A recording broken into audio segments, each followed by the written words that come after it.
What's up, guys? Welcome to Daily Dose of Reddit. This is your host, Zach, and today's subreddit is r/ProRevenge. Alright, this story's called Company A Screwed Me, so I helped the federal government screw them back 10 million plus times worse. That's a lot of times worse, guys. Alright, this is a long one, but worth the read. This was back in 2015. I had recently been let go from my previous gig. My dad had just been diagnosed with cancer, and due to my less than killer performance in channel partner sales, they needed me to start working weekends. Of course, this was a non-starter with my dad being sick, so we shook hands and went our separate ways. No hard feelings, but now I'm out of work. Crap. A month or two later, I was offered a great job with a large company that was a sizable bump in pay and a much better title. So of course I accepted. But I had to move across the country to take this job. But it was worth it, and Dad seemed to be on the mend, and the cancer seemed to be in remission. So I felt okay with moving away. At the time, I lived about 30 minutes away from my parents. The new company was a massive short-term lending company with over 1,000 locations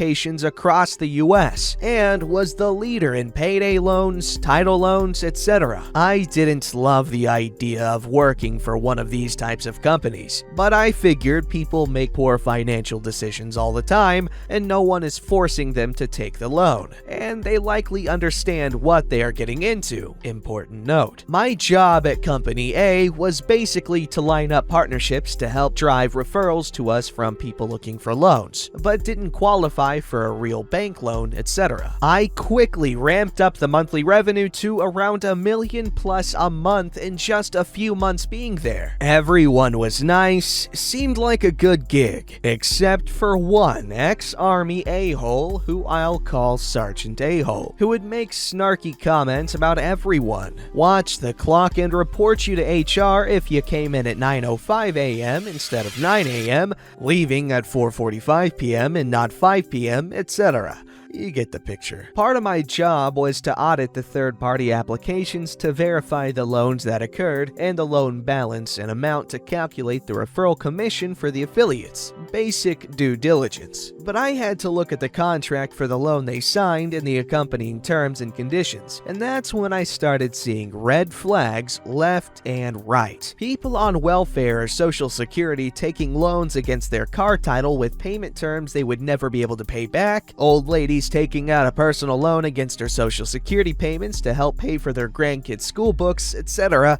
Just heartbreaking scenarios. Having a background in business finance and business law from college, I knew they were royally screwed the moment they signed that contract and would eventually lose their only car through repossession, be forced to sign over social security checks to make due on the loan, as they unfortunately agreed to that in the contract. Just awful things. I started bringing this up to any executive or leader that would listen. They all said okay, but no change happened. I think we all felt super crappy as a group about this company deep down, but it's our livelihood. Around this point, my gut kept telling me to document this and keep it for some reason. I didn't know what I would do with it at the time, I just felt this urge to do so I did. I stayed and started collecting every bit of info I could find on them coercing people, even illiterate people, into signing the loan. I saw this in person multiple times, doing store audits, basically using sleazy used car salesman tactics to close the loan. Company A intentionally not explaining that 28% interest is monthly, not annual, and you have to basically close the loan every month it's not paid in full and sign a new one every month with new interest carry over from the previous balance plus new fees, several hundred per new loan, basically every month. And overall, just taking full advantage of desperate, financially illiterate people, fully knowing they couldn't ever pay off the loan, and they would milk them for every dollar, then repossess their car and sell at auction, or threaten to make the past loan payments known to their employer and threaten to garnish wages. Just horribly crappy, mean-spirited business practices. I hated it and hated Company A and everyone in leadership that knew this was happening and basically said said, "This is our business practices. It's legal." I knew full well it was not legal or ethical. I followed my gut instinct and had one of those mini handheld scanners and would print off every CFPB federal violation I came across. I'd scan it and save it, compile it at home on an SD card. Fast forward a few months. My birthday is coming up and I had planned to take a week off to celebrate with my family back home, with my dad very sick at this point. I knew this was likely my last birthday with him. We had a blast. Definitely top 5 family memories of all time. We lived it up and did everything we could think of together. The time comes to go back to work in the other state, and I didn't want to leave, but told my mom I would come back home in a heartbeat when you need me to. I get back from paid time off the next day. Mom calls. "Dad is in very bad shape." I run it by my awesome boss. He says, "Don't talk. Go home. Come back when you're ready." Awesome. Amazing guy with a huge heart. He will always have a special place in my heart for that response. He understood work was not important right now. For context, Sergeant A-Hole was passed over for Awesome Boss job and it was given to Awesome Boss instead. So from day one, Sergeant A-Hole had it out for all of us and he wanted that gig and was determined to get it by any means necessary. Day 2, Tuesday, back home. Awesome Boss calls me, tells me he's been fired. Apparently, Sergeant A-Hole complained to the CEO and COO about his lax approach to his team, letting me just leave without approval, etc. And now Sergeant A-Hole is my boss, and Awesome Boss lets me know that Sergeant A-Hole will probably fire me too once I get back. So wanted to give me a heads up. With everything else I was dealing with, he just didn't want me to be blindsided. A1 guy. I stay through the funeral, then fly back to face the music. 10 minutes in, Sergeant A-Hole calls me into his office, tells me I violated company policy by taking unapproved time off, and that we needed to talk to HR. I explained what happened, dad passed, funeral, mom distraught, etc. He says, "I'm sorry that happened, but company policy doesn't excuse that." The lady in HR felt so bad I had to be fired, by the COO nonetheless. I tell her I've only been here 4 months, and I spent all my savings relocating down here for the job. This really puts me in a difficult financial situation. She says she'll work hard to get me some severance, as I don't qualify for unemployment yet, being there for just a few months. Sergeant A-Hole chimes in.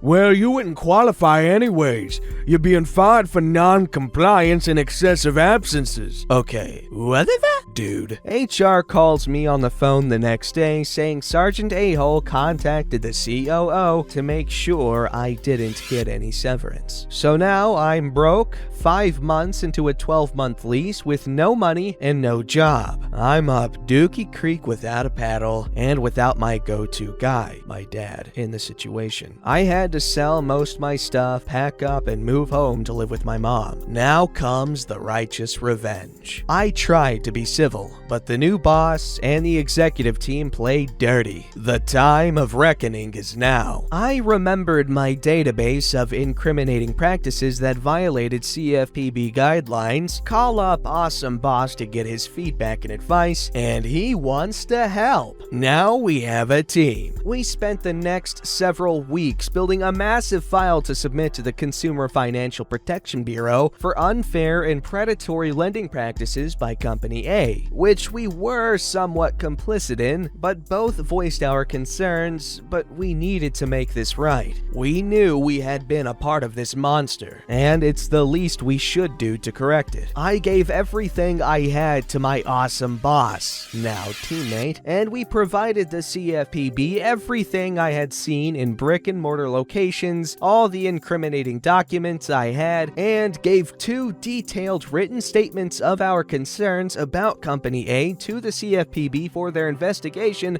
under the condition of anonymity. We never heard back and assumed nothing would come of it, but we did our best to right this wrong we had participated in. Unknown to us, there were thousands of complaints against Company A by consumers, and Awesome Boss let me know he heard from them, and what we provided helped them build their cases against Company A. Awesome Boss calls me about 5 months later, now early 2016, to let let them know the CFPB called him and something is about to happen. This led to a fairly large consumer protection investigation into Company A, unknown to me and Awesome Boss at the time. But another several months passed, didn't hear or see anything, so I figured that they hired some top-shelf lawyers and made it go away. That is, until June of 2016. While drinking coffee and applying for new jobs at my mom's house in the morning, I was watching CNBC and hear Company A's name come up. I turned to watch and see that they are getting hit with huge fines, legal fees, and their business has to basically stop all business until the case is resolved. They ended up being levied almost 10 million in fines, over 20 million in legal fees, and lost out on about 50 million in revenue while the government pressed pause on their operation. All thanks to Sergeant A-Hole, which I later found out from a previous coworker that Sergeant A-Hole was fired and thrown under the bus for not reporting employee complaints to the executive team. But they knew full well. I told the COO multiple times what we were doing is probably illegal, but they made Sergeant A-Hole the sacrificial lamb in this case. To this day, there are still tons of pending class action lawsuits and regional government actions against them. But it worked out for me personally.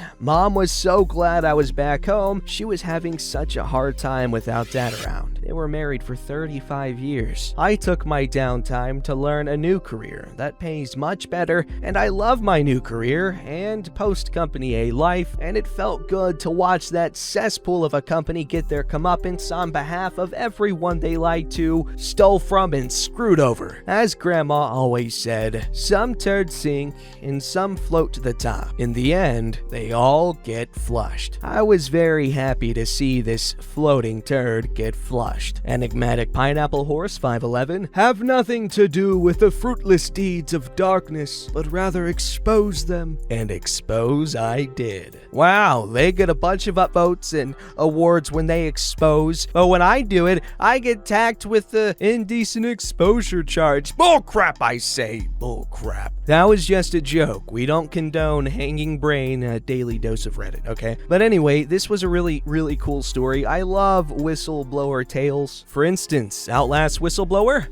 That's a cool game. I like it. See? Credibility. Oh, by the way, someone asked in the comments if I beat the Valkyrie Queen, and I have not yet. I have attempted it here and there, but I will beat her. I am not going to delete God of War off of my PS4 Pro until I beat the Valkyrie Queen, Sigrun, because I'm so close to beating that game. Alright, this story's called Steal My Underwear, Enjoy Your Time in Prison. This is a throwaway account for obvious reasons, and sorry if my English isn't that good. My family moved into a third world country from Italy when I was 22, because my father said that he was getting old and wanted to go back to his country. Every week or so, when my cousins would visit, some stuff from my room would go missing. Sometimes it was money, and sometimes it was random things, which annoyed me. One day when we were visiting them, my aunt asked me to get her something from her son's room. I was planning on taking a look around the room to see if he was the one stealing from me. But when I entered the room, I found one of my underwear on the ground. I took pictures and then tried to grab it, only to find out that it was full of his liquid. Oh boy. I was angry, but I left the room like nothing happened, like the pushover I am. My best friend back then was a lawyer, and when I told her about it, she told me that there is nothing that I can do about it legally since I can't prove he stole it. But since he is the one stealing from me, I can make a trap by putting a camera in my room and using something expensive that doesn't look that expensive as bait. I liked my friend's idea, and she suggested using an expensive alcoholic drink. So I bought a bottle for $10,000 US. The average salary in this country is $200 US a month, and I could only afford this because I started my own business on the internet back in college and set the trap. When they came to to visit, he stole the bottle and a wired bra that was on my bed. I told my best friend and she came with me to tell the police. When they brought him in, he denied everything. But then my best friend gave the cops the video and asked them to go through his room to look for the rest of my things. They found the underwear and a lot of my stuff in there, and the bottle was empty. Now the father's part of the family have cut contact with us, and he is serving his second year in prison. We returned to Italy because, as my father said, we don't have a family there anymore. My parents know the full story and they are proud.